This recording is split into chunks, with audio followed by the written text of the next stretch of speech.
don't give rude comments to the clients when I asked a question today, and it was too early in the morning. That wasn't bad. What did It you wasn't say? bad. It was said that somebody told her that if she kept her elbows in a push-up, it's called a tricep push-up. And Stu's answer was, I told her that was the dumbest thing I'd ever heard in my life. But without using those words? No, I Oh, literally using those used words. Okay. What the fuck though?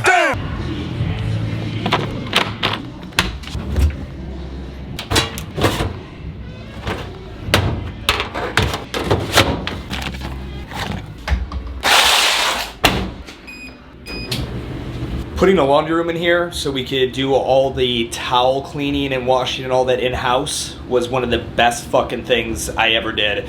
And I typically use it for my own shit every week. So like, again, any of you guys who are thinking of doing like in-house towel service and all that, you're gonna give it to your members, sweat towels, you know, cold towels in a refrigerator, like aloe towels, that kind of thing. And if you're gonna get real bougie with it, cannot recommend enough. Build out a space or find a spot inside of the gym for a washer and dryer. Outsourcing it's fine, it's just gonna get expensive. Alrighty, so a little Q&A fest. I've got Melissa Todd. I don't know if you can see that. I don't know where Melissa's from or what gym she's got, but she wants to know, we are a CrossFit gym looking to introduce a non-CrossFit class, a boot camp style thing. What would be the best way to introduce this? We always stress that CrossFit is for everyone, so I'm not sure how to go about saying if CrossFit isn't for you, blah, blah, blah, right? And I get that, because here's the bottom fucking punchline. CrossFit is not for everyone. Anyone can do it, but it's not for everyone. So here's what I'd recommend. Number one is, my guess is the reason you're looking to do it is because you don't have enough current clients and you're thinking that there's this other pool of fish swimming in the fucking sea out here of people who need fitness. And if you throw that line in the water of, hey, we have this thing that's not really like CrossFit, it's a lot easier than CrossFit, you're gonna attract them in. I talk about this a lot. This is what we call apologetic versus unapologetic CrossFit. The best thing that it is to be unapologetic in whatever the fuck it is you do. If you're a CrossFit gym, and let's just, I'm gonna take a random fucking guess here. I walk into your class and people are dropping a barbell. There's dudes with their shirts off with some kind of tribal tattoo. What'd you do on today's WOD? One of their names is Chad, and they're doing muscle ups. And then you have Becky, and she has Fleo shorts on, and she walks around with knee sleeves at her ankles, even when she's in the grocery store. What the fuck are you wearing? I'm going to CrossFit. Oh, it's totally acceptable then. Have fun. If that's your fucking gym, this unapologetic CrossFit model, and then you introduce this apologetic, your boot camp, your CrossFit Light, whatever the fuck you want to call it, are you really think you're gonna like convince anybody otherwise? Do you think like, oh man, I heard of this thing, it's called such and such fucking boot camp, whatever, and they walk in and they still see Chad fucking shirtless with his goddamn tribal tattoos doing muscle ups? Do you think you're confusing anybody? If you've got like physical space, walls that separate these two experiences, I think that could work. Most of us are trying to increase our membership base by offering a product antagonist to what we currently offer, like our bread and butter. That's like Chipotle being like, man, sales are down, let's start offering sushi. Who the fuck wants to eat sushi at Chipotle? I would first off start it internal. Talk to your members, and we're gonna offer this lighter version if you're interested, and let it grow internally. Offer it a few days a week. As it picks up steam in 6 to 9 months, then start playing with external marketing. You'll get people that come in, and then you can start offering, hey, you can start in this lighter boot campy kind of program and then progress if you want, but I would not be going to the market with it first. Again, you have never done this before. You have a CrossFit gym, right? If you knew how to run one of these programs, you wouldn't be sending me this fucking question. So start it internally, let your own members, because I promise you, you're gonna have a ton of members you'll have some members who go from your CrossFit program and really actually enjoy this thing better. You'll learn about it, you'll learn how you're gonna program it, space out the classes, the logistics of it, the flow, all of that. Then you can go ahead and be like, man, I've got a really good firm understanding of this. Maybe you understand the branding better, and then go to the outside market with it. Right now you're like a knife, you're a pocket knife. And my guess is that pocket knife isn't doing its job. It's not sharp enough. And instead of sharpening your fucking pocket knife, you're trying to become a Swiss Army knife and add a goddamn can opener and all this other bullshit. Just be a really good fucking pocket knife.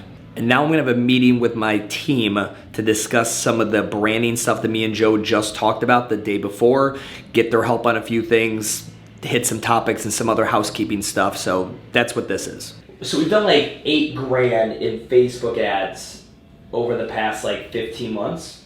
And it Just haven't found anything that is just like working really well. And one of the things he's thinking of, because we're getting a lot of views to the website, even when you take out all the gym owners that go to Urban Movement to creep on it, and you just narrow it down geographically just to Charlotte, North Carolina, it gets a lot of views. It just doesn't get a lot of people contacting us. Yeah. We're working on just kind of a visual kind of component on the site. However, we were fucking around with, again, what is the language that we utilize to describe this? And it's got to be like this layman's language. Where I need you guys on this, anytime you have a real quick one-on-one or even one-on-two and you're just socializing with them, hey, listen, just real quick question. And again, don't prep them for it because it's better off the cuff. How do you describe this place to your friends? Like literally just like that, or how would you? How would? Because then they're gonna think, how do you want me to describe it? Literally, what are the words you use? Joe is really pushing me on to work on a narrative for is using more of the story of how this thing kind of evolved from a boot camp in a park to a CrossFit 12-year now to where it isn't. We're just this different thing, different than them. We're this evolution, like this next step,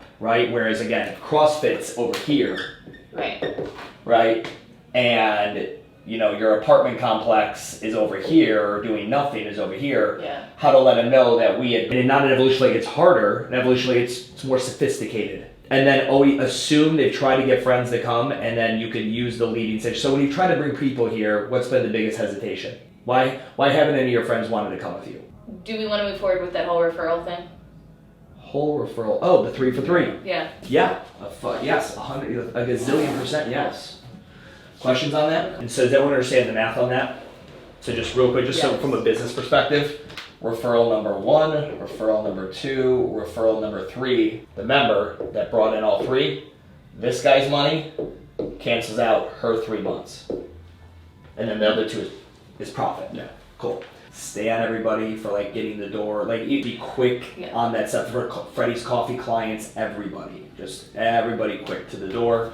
Don't give rude comments to the clients when they ask you a question today, and it was too early in the morning. It wasn't bad. What did It you wasn't say? bad. It was a good. Yeah, it was fine. He said that somebody told her that if she kept her elbows in a push-up, it's called a tricep push-up. And Stu's answer was, that's like if you did a squat and you said, oh, it's a leg squat. He's like, all push-ups are fucking triceps. It wasn't that bad. I told her that was the dumbest thing I'd ever heard in my life. But without using those words? No, I Oh, literally yeah, those used words. Okay. word for word, I said it's the dumbest thing I've ever heard in my life. But yeah, it's like saying I'm gonna do a leg squat. Of course you're gonna do a leg. All right, that's it then. That's all I got. So client, we just finished up with our 5:30 p.m. class, asked me, you have any FOMO? I'm not doing the CrossFit Open, and I was able to honestly look her in the eyes and say, no, I'm doing my own thing. I'm happy with it. I'm beyond blessed to be able to create something new and to take what I've learned and apply it here. Nothing against anyone who's still doing the Open or is a CrossFit affiliate. This isn't towards that at all. Just I'm really fucking grateful to be able to fully cast my own vision now and execute on it. And yeah, I'm just really fucking happy with it. So guys, that's all I got for today. See you next time.